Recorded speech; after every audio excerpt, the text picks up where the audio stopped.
అందరికీ నమస్కారం. నా పేరు చివుకుల దుర్గాప్రసాద్ శాస్త్రి, బాపట్ల జిల్లా బాపట్ల.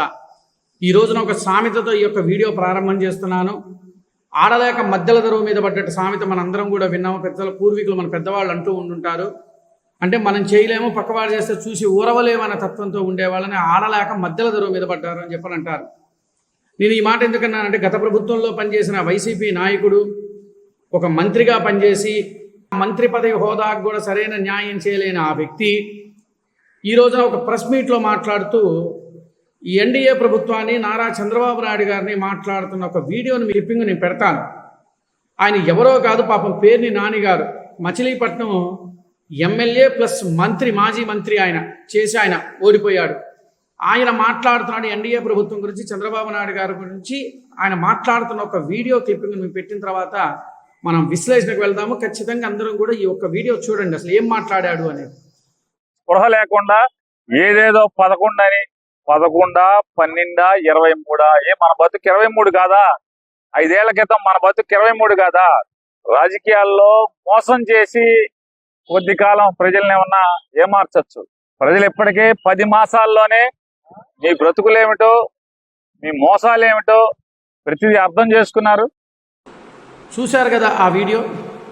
ఏం మాట్లాడాడు దాంట్లో? 11 సీట్ల, 13 సీట్ల, 23 సీట్ల అని చెప్పని మాట్లాడుకుంటూ వచ్చాడు. మోసం చేసి గెలిచారు అని చెప్పని అంటున్నాడు. సారు, మన పేర్ని రాణి గారు, నేను ఒక ప్రశ్న అడుగుతాను మిమ్మల్ని. మరి మీరు గెలిచింది ఎట్లా గెలిచారండి? తండ్రి శవాన్ని అడ్డం పెట్టుకొని మీరు గెలవలేదా? తండ్రి చనిపోతే సంతకాల సేకరణ చేసి గెలిచి మాజీ ముఖ్యమంత్రి వైఎస్ జగన్మోహన్ రెడ్డి గారితో పోల్చుకుంటే మా నాయకుడు, మా చంద్రబాబు నాయుడు, మా నాయకుడు 100కి 1000 రెట్లు కరెక్ట్. ఎందుకో చెప్పంటారా? కష్టకాలంలో ఉన్నానని భరోసా ఇచ్చాడు. ప్రతి కార్యకర్తకి నేను అండగా ఉన్నానని భరోసా ఇచ్చాడు. కార్యకర్తలందరూ కూడా, ప్రతి ఒక్క కార్యకర్త అందరూ కూడా కష్టపడి తెలుగుదేశం పార్టీని గెలిపించాలనుకున్నారు, గెలిపించారు. మీలాగా దొంగ రాజకీయాలు ఆడి మేము చేయలే. ఏంటి 11 సీట్ల 23 సీట్లు వింగభావంతో మాట్లాడారు అని చెప్పి నువ్వు మాట్లాడు. మరి 23 సీట్లు వచ్చిన చంద్రబాబు నాయుడు గారిని సాక్షాత్తు సభాపర్వంలో మీరు అవమానం చేసినప్పుడు మీరందరూ చప్పట్లు కొట్టి గగ్గోలు పెట్టిన దాఖలాలు లేవా? ఇంకో ప్రధాన అంశం నేను మిమ్మల్ని అడుగుతున్నా. మీరు ఆర్టీసీ శాఖ మంత్రిగా మీరు పనిచేశారు.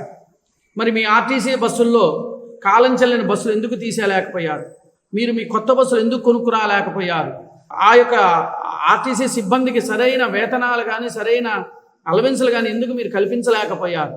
ఏ రోజున అసెంబ్లీకి వచ్చి అసెంబ్లీలో మీరు తీసుకున్న మంత్రి పదవికి ఏ రోజైనా న్యాయం చేకూర్చారా? రాష్ట్ర ముఖ్యమంత్రి అయి ఉండి కూడా మాజీ ముఖ్యమంత్రి జగన్మోహన్ రెడ్డి గారు కూర్చొని ఏ రోజున ప్రజల సమస్య గురించి మాట్లాడా? లేదా కంపెనీల గురించి మాట్లాడా? దేని గురించి మాట్లాడారని చెప్పి ఈ రోజున మీరు మా ఎన్డీఏ ప్రభుత్వం గురించి విమర్శిస్తున్నారు? కనీసం మాట్లాడే ముందు ఆలోచన ఉండాలి మనకి. మనం మైకు దొరికింది కదా, మనం మాట్లాడుతున్నాం కదా అంటే కుదరదు. మరి అప్పుడు ఆ రోజున మాట్లాడుతున్నప్పుడు మీరందరూ మాట్లాడుతుంటే ఒక రాష్ట్ర ముఖ్యమంత్రి అయ్యి ఉండి ఖండనివ్వకపోగా ఎంకరేజ్మెంట్గా నవ్వుకుంటూ, సభాపర్వంలో నవ్వుకుంటూ ఇకలికలు పక్కపిక్కలు చేసుకుంటున్నారా? రాష్ట్ర ప్రజాధనాన్ని దుర్వినియోగం చేసిన మీ దానికన్నా ఎన్డీఏ ప్రభుత్వంలో చంద్రబాబు నాయుడు గారు వీళ్ళందరూ కూడా కలిసికట్టుగా ఒక సిస్టమేటిక్గా వెళ్ళి రాష్ట్ర ప్రజలను అభివృద్ధి పదంలోకి తీసుకెళ్లాలన్న సంకల్పంతో, దృఢ సంకల్పంతో ఉన్నారే తప్ప మీలాగా దాచుకోమనే సామెత్వం మా దగ్గర లేదండి. కష్టపడి ప్రతి ఒక్క కార్యకర్త ఇవాళ స్టిల్లింగ్ ఈ రోజు వరకు కూడా, ఈ రోజు కాదు ఎప్పుడైనా సరే తెలుగుదేశం కార్యకర్త నీతిగా నిజాయితీగానే బతుకుతామే తప్ప మీలాగా అడ్డదారులు దొక్కే రకాలైతే మేము కాదు. ఒకటి గుర్తుపెట్టుకోండి, ఎన్డీఏ ప్రభుత్వాన్ని విమర్శించేటప్పుడు గత ప్రభుత్వంలో మనం ఏం చేశాము, మన శాఖలకు మనం న్యాయం చేకూర్చాము. ఏ శాఖకు సంబంధించిన మంత్రి, ఏ శాఖకు సంబంధించిన మంత్రి అయినా సరే ఆ శాఖలకు సంబంధించినందుకు న్యాయం చేకూర్చారని ఒక్కసారి ఆత్మ పరిశీలన చేసుకోండి. ఈరోజు ఏదో వచ్చేసి చంద్రబాబు నాయుడు మీరు ఏ రోజు కూడా రాష్ట్ర ప్రయోజనాల దృష్ట్యా ఏ రోజు కూడా అసెంబ్లీలో కానీ ఎక్కడా మీరు మాట్లాడాల.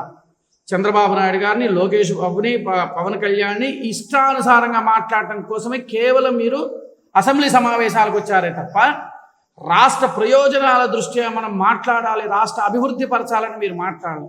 ఇవాళ వచ్చేసి ఏదో చెబుతూ ఉంటే రాష్ట్ర ప్రజలు ఏదో వింటారు, మేము చెప్పింది ఏదో వింటారని చెప్పని అనుకున్నారు. ఎవ్వరు వినే స్థితిలో ఎవ్వరము లేము. ఎందుకంటే మీరు చేసిన మోసపూరితమైన మాటలు ఆంధ్రప్రదేశ్ రాష్ట్రం 5 కోట్ల మంది జనాభాకి పూర్తిగా అవగాహన ఉన్నది. మాట్లాడే ముందు చాలా జాగ్రత్తగా మాట్లాడటం నేర్చుకోండి. మనం ఏదో మాట్లాడితే కుదరదు. నేను చేసిన ఈ యొక్క వీడియో నేను చెప్పినవి కరెక్టా కాదని మీకు అనిపిస్తే మీరు ఖచ్చితంగా కామెంట్స్ అయితే ఖచ్చితంగా తెలియచేయాలి. నా వీడియోని చూస్తున్నారు కానీ కామెంట్స్ మాత్రం తెలియజేయడం లేదు. దయచేసి మీరు కామెంట్స్ ఖచ్చితంగా తెలియజేయాలని నేను కోరుకుంటున్నాను. నమస్కారం. నా పేరు చూకుల దుర్గాప్రసాద్ శాస్త్రి, బాపట్ల జిల్లా, బాపట్ల.